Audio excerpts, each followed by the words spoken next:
Amazon Virtual Assistant can earn between 35,000 to 150,000 depende sa kung ano yung position mo dun sa business ni client at kung ilan yung clients na sinaservice mo because this is a non-voice flexi-time position.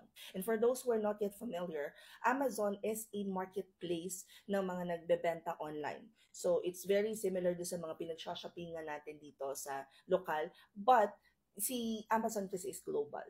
So, sumasabay siya sa eBay. Pag may sariling website si client, naka-Shopify pa sila or WooCommerce. Ganon din naman si Amazon.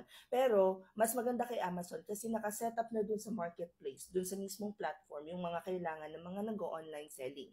Now, there are different positions that you can get as an Amazon virtual assistant. Pwedeng ilagay kayo sa fulfillment, pwedeng ilagay kayo sa support, pwedeng ilagay kayo sa product coordination sa mga warehouse, pwede rin naman kayo ilagay sa PPC or sa marketing. So, depende talaga sa need ng client.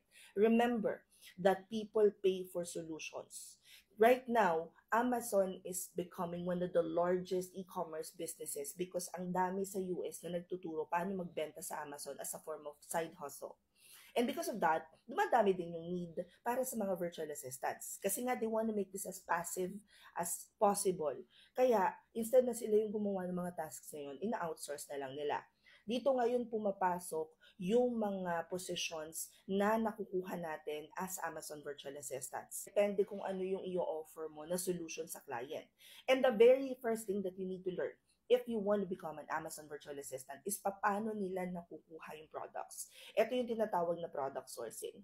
This and more, we discuss sa aming Amazon Level 3 program. And yes, pwede po kayo mag-enroll kahit di pa kayo nadaan sa Level 1 at Level 2. Kaya lang namin siya nilagyan ng Level 3 para alam ng tao na meron tong kasamang 2 weeks na internship and after nung live session at nung internship ninyo, meron kayong application book, tuturuan namin kayo kung paano mag-apply.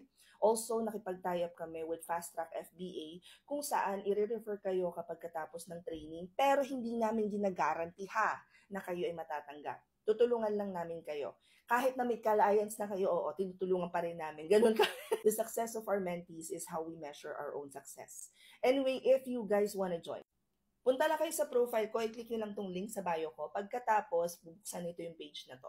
Pagkatapos, punta nyo lang dun sa, hanapin nyo yung nakasulat, open classes. Sa open classes, makikita nyo guys, 999 because 999 pesos lang siya nakasulat dyan. There you go. 999 Amazon Level 3 with internship. Pagka-click nyo yan, makikita nyo na kung paano kayong mag-enroll, nandun na yung mismong form sa ipapadala yung bayad and all that. Please make sure that you make reading a habit because lahat ng information na kailangan nyo malaman about the class is already there. Sa March na yung next class because nag-class na yung last batch this weekend and nasa internship phase na sila ngayon. Anyway, comment any questions you guys have about working from home, follow from our work from home chismis. Bye!